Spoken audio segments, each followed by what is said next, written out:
চলছে তো জলপাইয়ের সিজন, সকলেই ব্যস্ত জলপাইয়ের আচার বানাতে। সবার পেজে পেজে দেখতেছি সবাই রেসিপি শেয়ার করেছে। আমি আজকে একটা ইউনিক জলপাইয়ের রেসিপি আপনাদের সঙ্গে শেয়ার করব। প্রথমে আমি জলপাইগুলোকে খুব সুন্দর করে চাকু দিয়ে চিকন চিকন করে কেচে কেচে কেটে নিয়েছি। দেখতেই পেলেন কিভাবে কেচেছি। তারপরে আমি এগুলাকে সুন্দর করে পানির মধ্যে দিয়ে দিচ্ছি সেদ্ধ করার জন্য। লবণ আর সামান্য পরিমাণে চিনি দিয়ে এটাকে সেদ্ধ করে নিব, যাতে ভিতরে খুব ভালোভাবে চিনিটা প্রবেশ করে আর টক না লাগে খেতে। জলপাইগুলো দিয়ে দেওয়ার পর আমার কেন জানি মনে হচ্ছে পানির পরিমাণটা অনেক বেশি হয়ে গিয়েছে, এই জন্য আমি একটু এখান থেকে পানি কমিয়ে রাখবো আর কি। সম্পূর্ণ পানিটাতে সিদ্ধ করব না, বেশি পানি দিলে তখন কিন্তু জলপাইটা ভেঙে বা গলে যাওয়ার ভয় থাকে। এর জন্য আমি পানি কমিয়ে দিয়ে এখানে কিছুটা চিনি দিয়ে সিদ্ধ করে নিই। 2-3 মিনিটের জন্য ঢাকনা দিয়ে এটাকে রেখে দিয়েছিলাম। এরপর ঢাকনা খুলে দেখি কালারটা একেবারে চেঞ্জ হয়ে এসেছে, কিন্তু পানির পরিমাণটা কমেনি আর কি। পানি তো আর পরেও বেশি হয়ে গিয়েছে, আরো অল্প করে পানি দেওয়া উচিত ছিল আমার। যাই হোক, এই পর্যায়ে আবারও এটাকে ঢাকনা দিয়ে রেখে দিব কিছু সময়ের জন্য।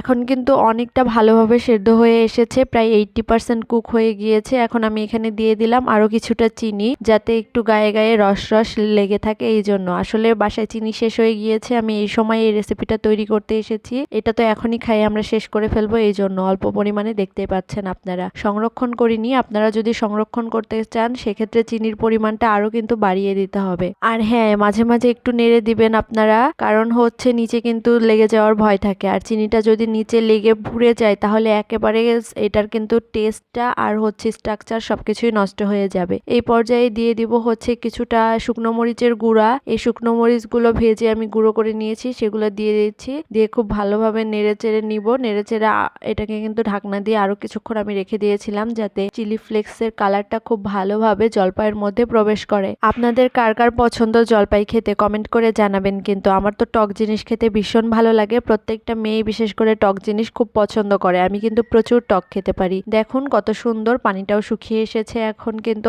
অনেকটাই। শুধু নিচের দিকে একটু করে চিনি চিনি আছে, চিনিটা একটু আমি সময় নিয়ে নেড়ে চেড়ে নিচ্ছি, কারণ এখন যেহেতু পানি কমে এসেছে চিনিটা নিচে লেগে যাওয়ার ভয় থাকবে। কিন্তু আমার কিন্তু জলপাইটা হয়ে এসেছে। খুব বেশি আমি এটাতে হচ্ছে মিষ্টি করিনি, একটু টক টক খেতে পছন্দ করি। এই জন্য আপনারা মিষ্টির পরিমাণটা বাড়ানোর জন্য আরো বেশি পরিমাণে চিনি দিবেন। আর যদি বেশি পরিমাণে চিনি দেন তাহলে সংরক্ষণ করতে পারবেন অনেক দিন, প্রায় 2 মাসের মতো একটা জারে রেখে এটাকে সংরক্ষণ করতে পারবেন। বানাতে অনেক কম সময় লাগে, স্বল্প খরচেই হয়ে যায়, অনেক চটজলদি, খেতেও কিন্তু অনেকটা মজাদার হয়। এমনি আপনারা যে কোনো আচার বানাতে যান অনেক সময় লাগে আর অনেক সাশ্রয়ী, অনেক খরচও পড়ে যায়। তো শর্টকাটে যারা এই মজাদার রেসিপিটা তৈরি করতে চান অবশ্যই আমার এই ভিডিওটা দেখে টিপসগুলো ফলো করে এইভাবে জলপাইটা সেদ্ধ করবেন। আমার জলপাইয়ের ভিতর পর্যন্ত খুব সুন্দর মতো একেবারে চিনির শিরাগুলো ঢুকে গিয়েছে। এটা মুখে দিয়ে আমি যখন চিবিয়ে খাচ্ছিলাম মনে হচ্ছিল ভিতর থেকে একটা রস বের হচ্ছে, খুবই রসালো, অনেক মজাদার আর কি। তো আমি যখন ভিডিও এডিট করতেছি তখন এটা দেখার পর অলরেডি আমার মুখে কিন্তু পানি চলে এসেছে।